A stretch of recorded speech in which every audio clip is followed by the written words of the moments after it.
ছাত্র জনতার তীব্র আন্দোলনের মুখে পতন ঘটেছে ফ্যাসিবাদী আওয়ামী লীগ সরকারের। এরপর থেকেই পলাতক রয়েছেন দলটির শীর্ষস্থানীয় নেতারা।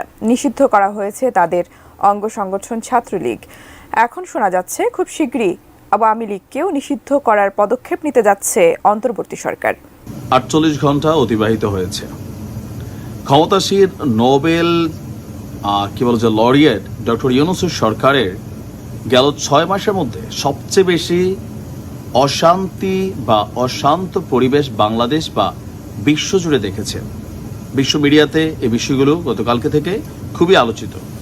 তো এই যখন অবস্থা, তখন এই মুহূর্তে আওয়ামী লীগ বিরোধী একটা ঝড় তুফান, সাইক্লোন, প্লাবন যা আছে চলছে। এবং সবচেয়ে মজার বিষয় হচ্ছে সবগুলো শক্তি এখন একত্রিত। আপনি যদি বলেন ছাত্র জনতা, এই ছাত্র জনতার মধ্যে ছাত্র শিবির আছে, ছাত্র দল আছে। আসসালামু আলাইকুম প্রিয় দর্শক শ্রোতা, এবার কপাল পুরল রাষ্ট্রপতির। 32 ভাঙ্গার পর শাওনের বাড়ি আগুন দেওয়া হয়েছে।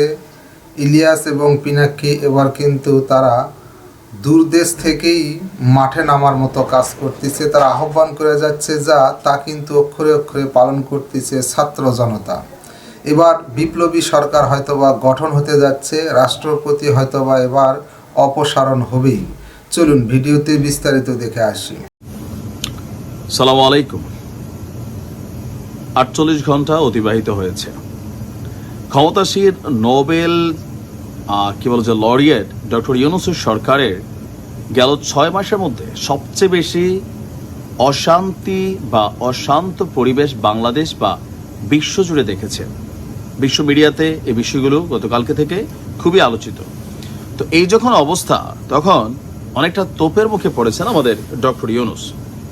আর এই বিষয়গুলোকে নিয়ে তিনি তার প্রেস উইংয়ের মাধ্যমে তৃতীয়বারের মতন আজকে বিবৃতি দিয়েছেন। তো বিবৃতিটা কি?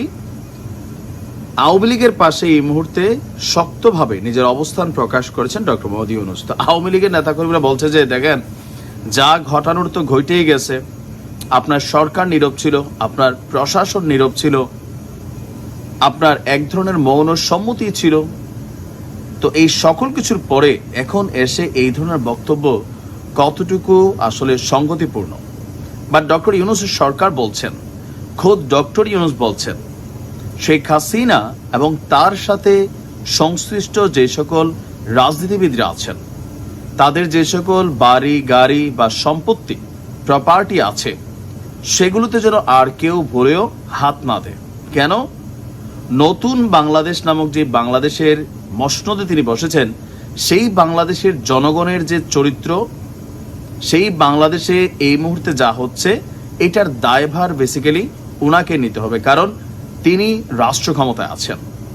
আর এই ঘটনাগুলোকে যারা রাজপথে ব্যালেন্স করছে অথবা কন্ট্রোল করছে, সেগুলোর মধ্যে জাতীয় বৈষম্য বিরোধী যেই কমিটি আছেন, নাগরিক কমিটি আছেন, তাদের নেতারা বিভিন্ন ধরনের বার্তা দিচ্ছেন। আর এই বার্তাগুলোর কারণেই মাঠ পর্যায়ে অনেকটা কন্ট্রোললেস হয়ে গেছে প্রশাসন। আর যিনি এই মবের সবচেয়ে বড় ধরেন কারিগর পিনাকিদা, তিনি কিন্তু থামার পক্ষে না, তিনি আরো বেশ কয়েকটা পদক্ষেপ নেওয়ার জন্য ঘোষণা দিয়েছেন। তো এই ঘোষণাগুলো থেকে সামনের দিনগুলোতে আরো অনেক ঘটনা ঘটতে পারে, এমন আশঙ্কা থেকে সরকার আজকে বলছেন যে নতুন এই বাংলাদেশে যেন আগের মতন ঘটনাগুলোর পুনরাবৃত্তি না ঘটে। বাংলাদেশকে গড়তে হবে কারো উস্কানিতে, কোনো ব্যক্তি বিশেষ গোষ্ঠী কারো উস্কানিতে আপনার এই ধরনের কোন রকম কর্মসূচিতে অংশগ্রহণ করা যাবে না। সরকার মনে করছে যে আওয়ামী লীগের যারা অপরাধী আছেন, যারা ফ্যাসিস্টের দোসর হিসাবে কাজ করেছেন, জুলাই অভ্যুত্থানে বা গেল 16 বছর মানুষের মনে বিভিন্ন ধরনের গোসা ক্ষোভ জন্ম দিয়েছেন, সেগুলোর জন্য আইনের মাধ্যমে বিচার করা হবে। কিন্তু কোন ধরনের মবক্রেসি অথবা এই যে লুটপাট ভাঙচুর চলেছে, অগ্নিকাণ্ড ঘটেছে, এগুলো কোনোভাবেই উচিত না। তবে সরকার এটাও বলছেন যে এগুলো আওয়ামী লীগ সরকার গেল 16 বছর যাবৎ নিজেরা নিজেদের জন্য প্রাপ্তি হিসাবে অর্জন করেছেন, যার কারণে মানুষের মধ্যে এই ক্ষোভ, যে গোসা জিদ, এটা বিগড়ে উঠেছে। আবার সরকারের এমন কর্মকাণ্ড বা নীরবতা নিয়ে আপনার রাজনৈতিক দলগুলো কিন্তু আস্তে আস্তে মুখ খুলেছে। বিপিন উড থেকে শুরু করে মান্না ভাই, অনেক আমরা দেখছি যে বিষয়গুলো নিয়ে বলছেন যে সরকারের বুলডোজার দিয়েই এই সব কিছু ভাঙা হয়েছে। তার মানে এগুলোতে সরকারের একটা মনসম্মতি ছিল, কিন্তু এখন সরকারই বলছে যে এগুলা করা যাবে না। অপরদিকে সরকারের এমন বক্তব্যকে কাউন্টার করছে বাংলাদেশ আওয়ামী লীগ।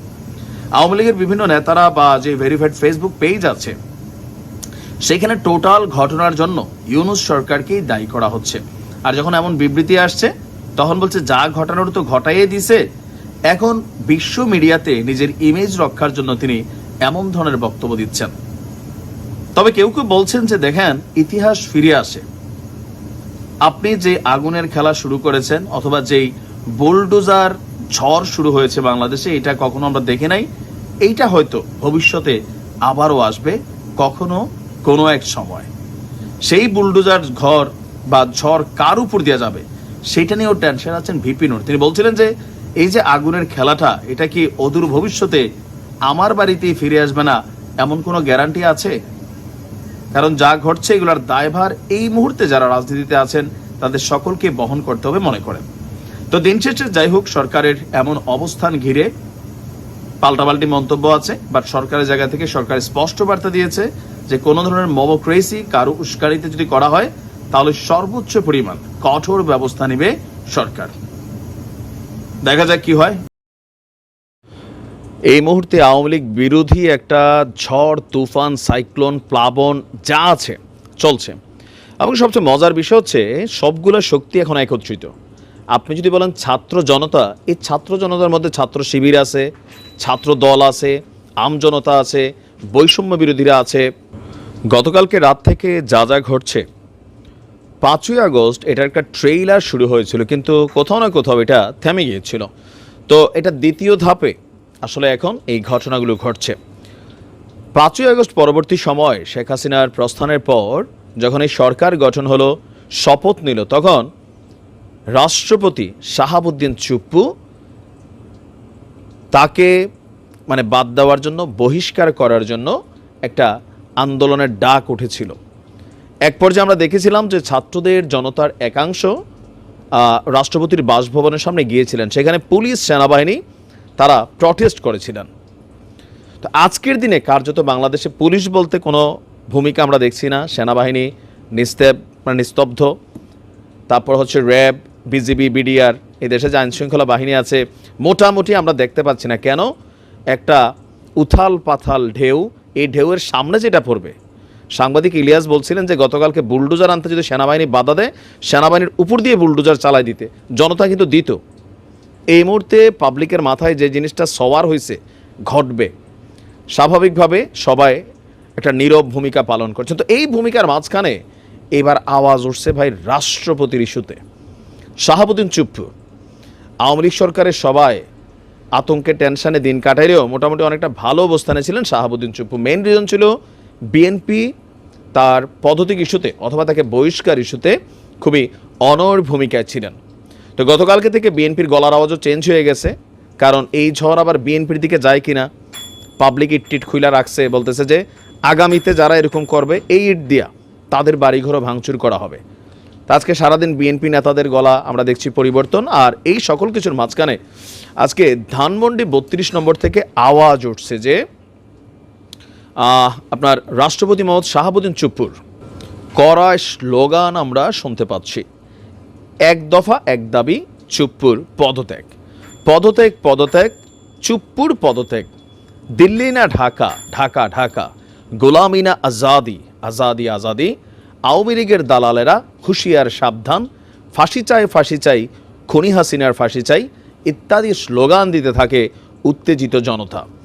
তো জনতার স্লোগানের এক পর্যায়ে রাষ্ট্রপতি শাহাবুদ্দিন চুপ্পুকে অতি সত্বর পদত্যাগ করতে হবে, এই দাবি এখন উঠেছে। তো প্রশ্ন উঠছে যে এই মুহূর্তে যদি আবার এই উত্তাল ঢেউ, গতকালকে যেমন কোনো কোনো গণমাধ্যম বলছিল 50,000 থেকে 60,000, 70,000 মানুষ ধানমন্ডি 32-এ জড়ো হয়েছিলেন। ইভেন বাংলাদেশের বিভিন্ন জায়গায় আওয়ামী লীগের এমপি মন্ত্রীদের বাড়িঘরে যেভাবে অগ্নিসংযোগ, লুটপাট চলছে, সো এটাকে থামানোর মতন কেউ ছিল না। লোকালি সব সাইলেন্স। যখন সুধা সদনে আগুন জ্বলছিল, পাশে যারা, ওইটা কিন্তু রেসিডেন্সিয়াল এরিয়া, তো আশেপাশের বাসা থেকে ফোন দেওয়া হচ্ছিল, তাদের বাসার মধ্যেও আগুনের আঁচ আসতেছে। ফায়ার ব্রিগেড যখন শুনছে শেখ হাসিনার বাড়িতে আগুন দিছে, তারা আসে নাই। এখন আজকে রাত্রে আমি জানি না কী ঘটে, এমনও হইতে পারে এই ঢেউ হঠাৎ করে পিনাকি অথবা ইলিয়াস যদি একটা স্টেটাস দেন রাষ্ট্রপতির বাসভবন, আমার ধারণা মুহূর্তের মধ্যেই 50,000 1 লক্ষ মানুষ ওইদিকে জড়ো হয়ে যাইতে পারে। আর যদি এমনটাই হয় তো রাষ্ট্রপতি চুপ্পু, তিনি আসলে পালানোরও সুযোগ পাবেন না, কারণ কার্যত সেখানে সেনাবাহিনী যদি শক্তিশালী স্ট্যান্ড নেয় তাহলে এখানে গুলি ছুটতে হবে।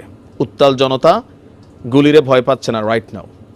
আসলে কি ঘটতে যাচ্ছে সেটা জানি না, তবে নিশ্চয়ই সরকারের ঊর্ধ্বতন মহল থেকে পিনাকি এবং সাংবাদিক ইলিয়াসকে হয়তো এই বিষয়গুলো সম্পর্কে কোথাও না কোথাও কমিউনিকেট করা হচ্ছে, যেন এরকম কোনো সিদ্ধান্ত বা ঘোষণা এই মুহূর্তে না দেয়। প্রিয় দর্শক শ্রোতা, আপনি কি রাষ্ট্রপতির অপসারণ চান? কমেন্টে লিখতে পারেন। আর পিনাকি দাদা, সাংবাদিক ইলিয়াস যে আহ্বানগুলো করতেছেন, এগুলো কি দেশের জন্য ভালো কিছু বয়ে আনবে নাকি দেশের পরিস্থিতি আরও খারাপের দিকে যাবে? তাও লিখতে পারেন কমেন্ট বক্সে। আজকে এই পর্যন্তই। আল্লাহ হাফেজ।